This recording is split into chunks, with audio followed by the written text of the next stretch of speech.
Joining us now, we have independent journalist Matt Taibbi, has a great Substack you all should be checking out if you haven't already. Great to see you, Matt. Good to see you, Matt. Good to see you both. How are you doing? Very good. So your latest piece, you make the case that both parties are too corrupt to rescue with regards to the military-industrial complex, something I want to argue with you about in a moment. But first, I wanted to talk to you about an important point that you make in this piece. I'm just going to read from it for a moment. You say, under the influence of captured parties and the military's ubiquitous and extravagantly funded PR apparatus, America has itself redefined the nature of war.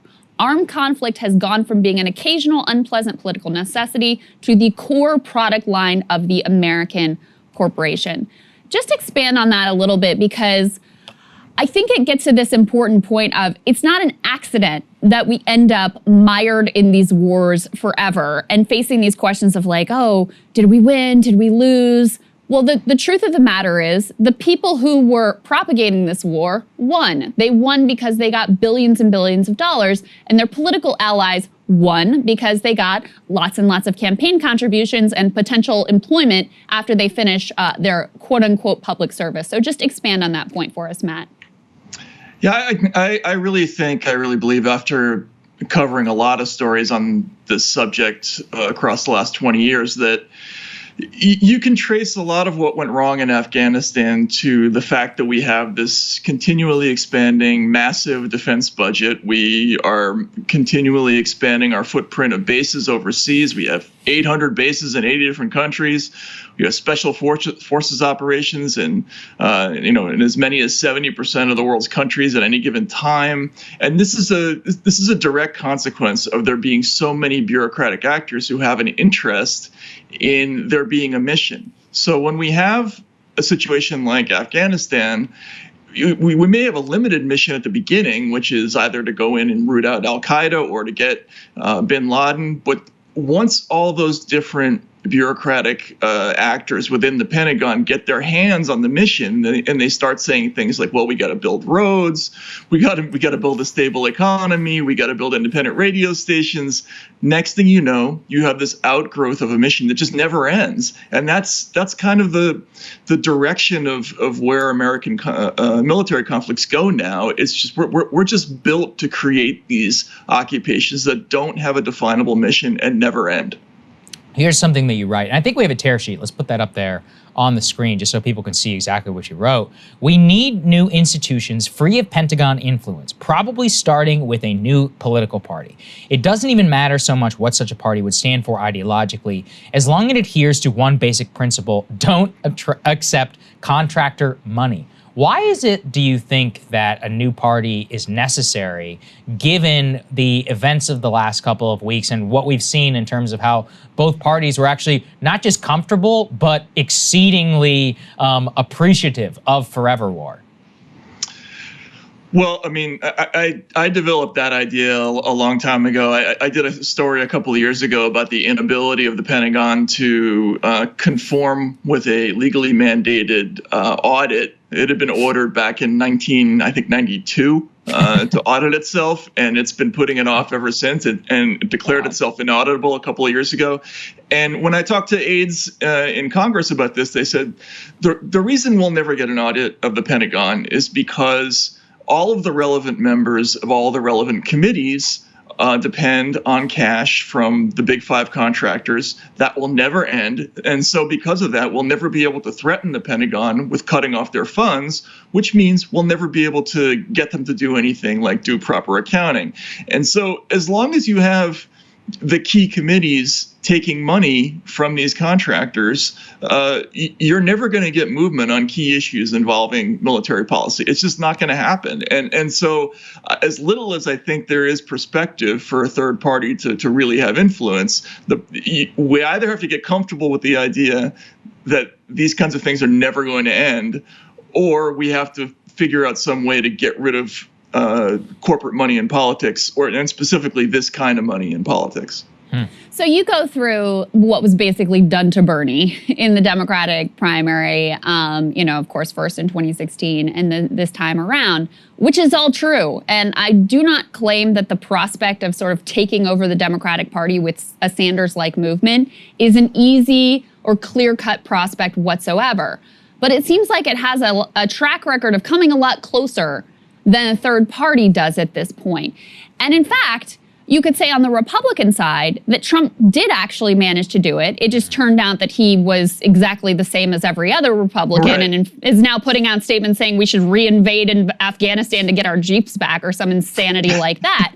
But they didn't know that at the time, okay? Elites did not want this guy to win the Republican nomination, and he did it, and would have been able to remake the Republican Party in his image.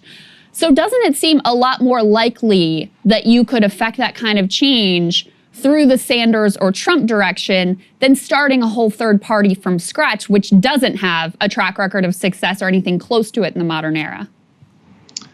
Yeah, I think it's possible. I think you could argue that there have been close calls also with somebody like Ross Perot, who was once leading in the polls. If Donald Trump had run as an independent, if Bernie Sanders, who is an independent, had run as an independent, we might have had a similar result. But overall, it doesn't really matter to me whether it comes from within the system or through a third party. The important thing is there has to be some kind of political institution that doesn't take the money. And, whether that's from a billionaire who doesn't need the money, like Donald Trump, running a campaign free of the dictates of donors, which actually did happen. He did run the campaign that he wanted to run, or whether it's Bernie Sanders doing the kind of campaign that he did, which was based on the idea of not taking the money, and he ended up being the leading fundraiser, which was an extraordinary accomplishment. So the elements are there, and you add to that the voter sentiment, which is clearly in the direction of not doing these kinds of engagements anymore. There's something there. I mean, it's possible. It's a logistical thing that has to be worked out. Why do you think Joe Biden was able to do this thing? Why do you think he did this thing? And listen, Joe Biden increased the military budget. He's still doing drone strikes, murdering civilians. He's still bombing Syria. I mean, let's not pretend like he's an anti-imperialist now. But this was a very difficult thing to do. The media threw everything at him, deep state leaking against him with everything, the women and the girls and the equipment and every angle that they could possibly think of. And yet he still held firm and ended the engagement when he said he was going to end the engagement. Why do you think that is?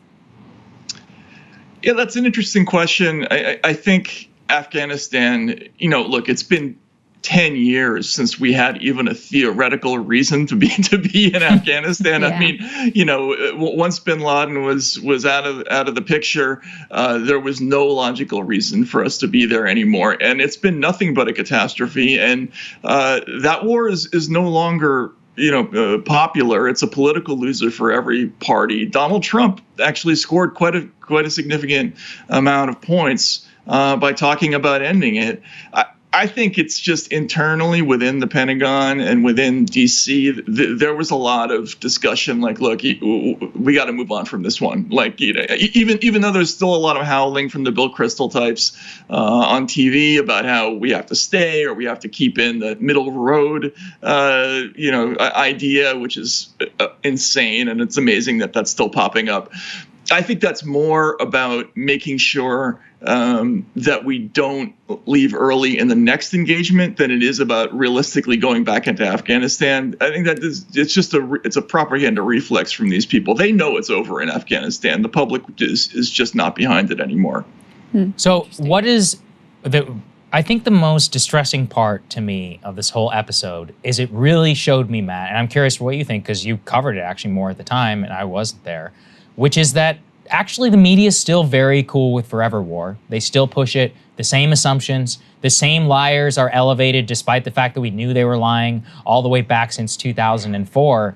I mean, from a journalistic point of view, what has it been like to watch the media behave in this way and just show you about how almost fruitless it is that even with the public behind this decision, or, okay, fine, the theoretical decision, not the withdrawal, whatever, for the people out there who might get upset. But in general, to watch them not really move an inch, what does that tell us about how much work we have left to do?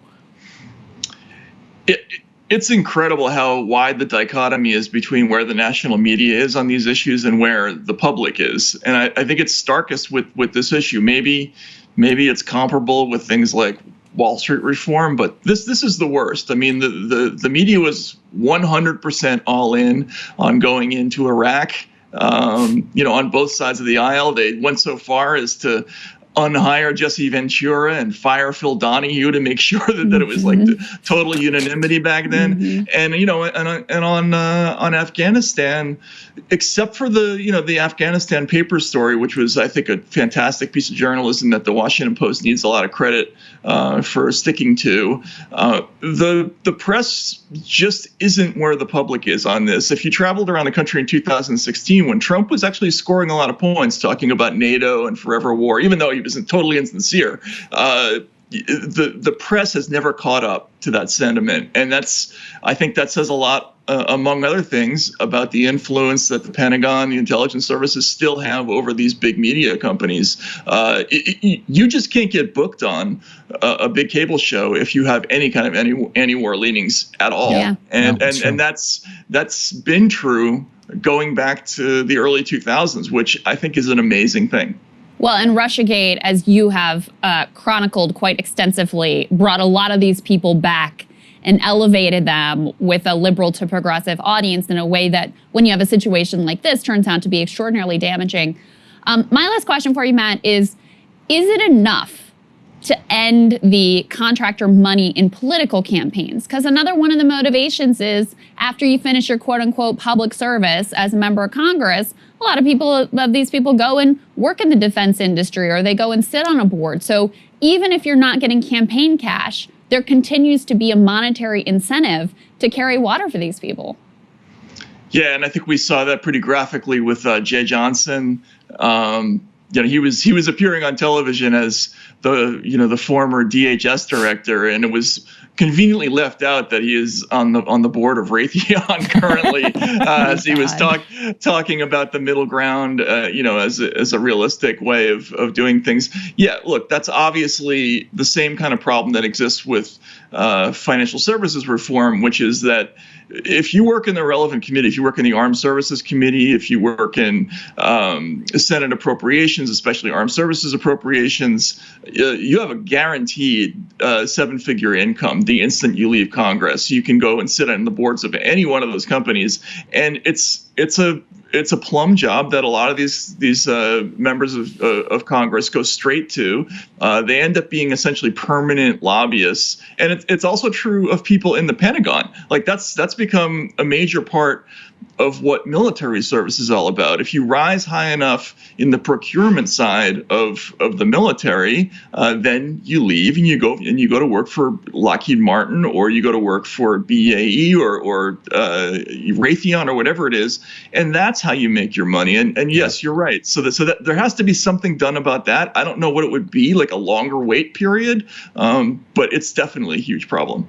No. Listen, I have a fairly radical view on this. I think these people should get a pension, and I think that should be it. I think we should take serious the idea that they're public servants. If you want to serve, this is part of what you agree to. This is part of the sacrifice that's required. I mean, think of what we casually ask our servicemen and women to do. Asking you to just accept a government pension and that's it for the rest of your days, to me, doesn't seem like too great of an ask. That's right. It makes sense to me. Yeah, absolutely. Mm-hmm. Yeah. Matt, always great to have you. Thank you so much, my friend. And everybody go check out his Substack. As always, if you haven't already, always great insights there. Thank you, Matt. All right. Thanks, Krystal Saagar. Take care.